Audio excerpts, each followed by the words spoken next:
Young India న్యూస్కు స్వాగతం. ఈరోజు వార్తలు.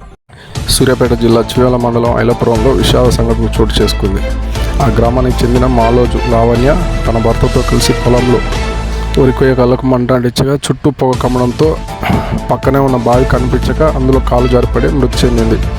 దీంతో ఐలాపురం గ్రామంలో విషాద ఛాయలు అలుముకున్నాయి.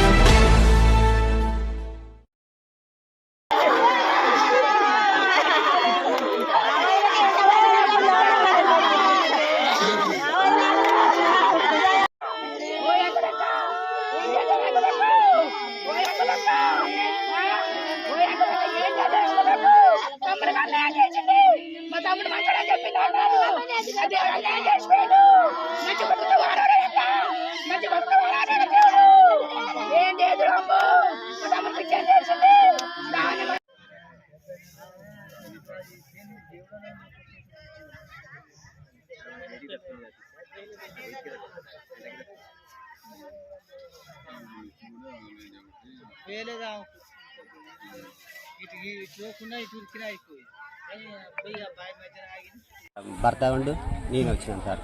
నా దగ్గరికి నేనే తీసుకొచ్చాను. అక్కడ నన్ను తీసుకొచ్చింది ఆయనే. ఇక్కడ ఎవరు లేరు. అప్పుడు పక్కన పొలాలకు వచ్చారు. వాళ్ళకు కూడా నేను ఫోన్ చేశాను. చేసే వాళ్ళు కూడా వచ్చారు. ఏమన్నాడు మీతో?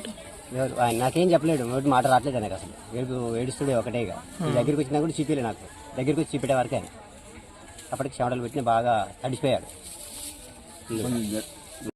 లైక్ చేయండి, షేర్ చేయండి, సబ్స్క్రైబ్ చేయండి. వయో న్యూస్.